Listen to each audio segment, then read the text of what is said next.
This is Love Your Work, and I'm David Cadavy. Over the past year, pretty much every week, I've released a new episode of Love Your Work, and this will be my last episode of this year. I'll be taking a break for a few weeks. We've come so far since exactly 1 year ago when the first batch of episodes debuted. The show has now been downloaded well over 200,000 times. And if you follow me on Twitter or Facebook, you may have seen some of the growth charts. The downloads just keep growing week after week. I'm thrilled that the show is resonating with people, and I appreciate the subscribes and the reviews. I've had a great time over the past year, and I've learned a lot from our guests. And the show is really taking off, so why would I take a break? I thought I'd share my thought process, and I think it will make a good little mini episode in itself.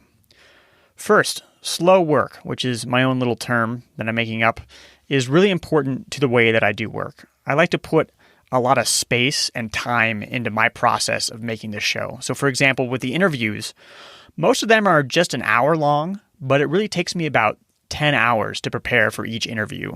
I read everything a guest has written, I listen to every previous interview they've done, and as you heard on James Altucher's episode 53, he puts a similar amount of time and work into his own interviews. And ideally, I do this over the course of a few weeks. You may remember in episode 8 when I talked to neuroscientist John Cunios that having an incubation period, especially having periods of sleep in the process of solving creative problems, helps consolidate your knowledge and solidify the connections in your brain.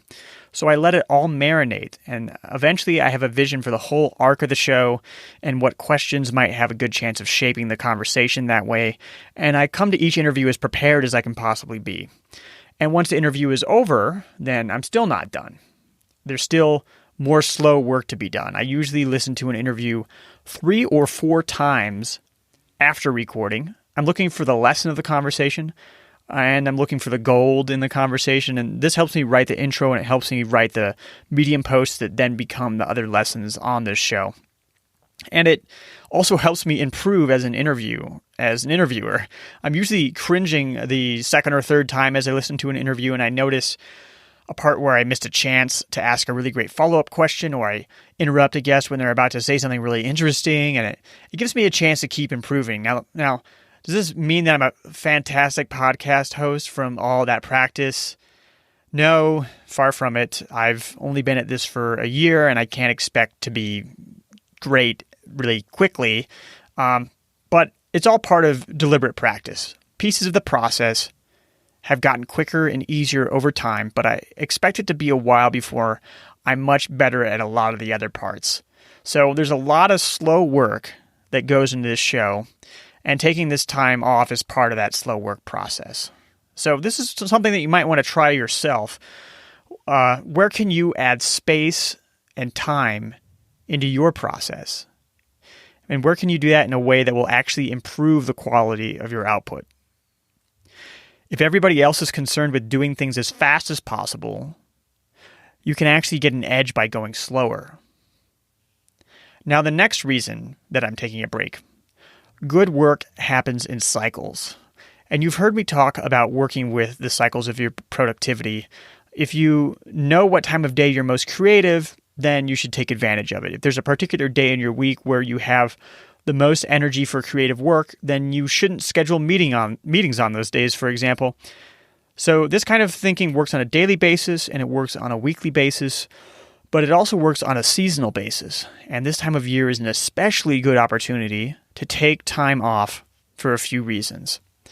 1, people aren't working as much in general. This gives a nice window of opportunity to be less distracted. There's generally less activity on Twitter and Facebook, and fewer distractions like that means I can have more mental energy left over for higher level thinking. 2, we tend to be less self-centered around this time of year, and I think this is a good thing. We spend more time with family, and something about that is very grounding. So this time off always has me looking at work differently by the beginning of the new year, and I don't want to distract myself from that change in perspective because I find it really valuable. 3, the new year is a great wave to ride. Now, I'm not into partying on New Year's Eve. In fact, I think it's probably the worst night of the whole year to have a good time. But I'm a big fan of reevaluating my direction, developing a plan, and doing my best to follow through with that plan. And the fact that there's collective energy around that from everyone else and from people generally working less as well makes the new year an opportunity that I never want to miss. It's a wave that I always want to catch. So it's become somewhat of a tradition for me, taking some time off this time of year, not necessarily to not work at all, but to step back from explicitly goal-oriented work and to evaluate the goals themselves. And I find it really valuable. Just as an example, for this past year, every few years, some friends of mine and I will get together for a week in some tropical location sometime around early December. And we spend that whole week being very intentional about our directions in life. And we share what we're struggling with, we talk it through, and we emerge with new directions. Now, last year around this time, we had one of those trips, and I came out of it with a couple of conclusions. One, I wanted to double down on being a creator. I wanted to spend as much effort as I could being the best writer and the best podcaster and the best thinker that I could be. And two, I wanted to finally move to Colombia after holding back on it for a couple of years. And I've done both of those things, and it's been great. My creative output is absolutely skyrocketing.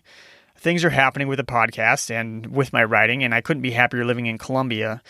So making the decision to make those things a priority took a lot of deliberate consideration, and this is the time of year to do that kind of thinking.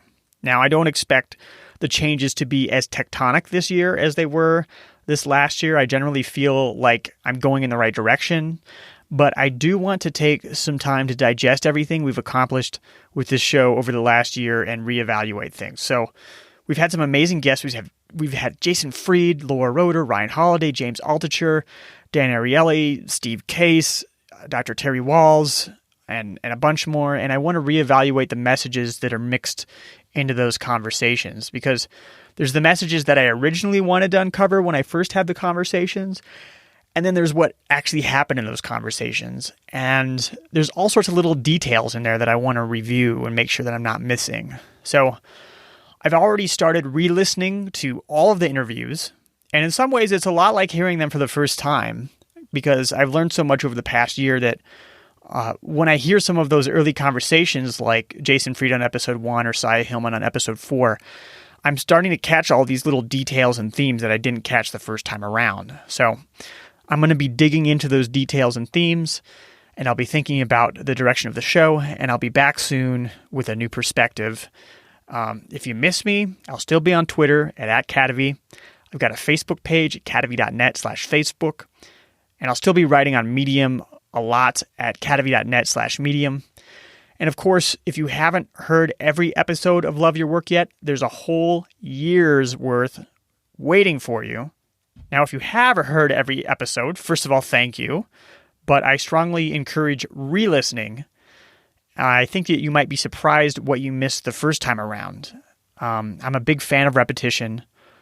When there's always a new podcast or blog article or new book that you should be reading, you often end up missing out on a lot of the details, which is why I like to re-listen to podcasts. I like to reread books, and I can't tell you how many times I've watched all of Curb Your Enthusiasm. I think repetition is really highly undervalued these days, and I think by using repetition, you can actually get an edge on your peers. So when exactly will I be back? I don't know, is the short answer. Just make sure you're subscribed so you don't miss the first episode of 2017. I imagine it'll be sometime in early to mid-January. That's just a guess. Until next year, have a great holiday season, and I hope you have a fresh and sharpened perspective going into your new year. Thank you.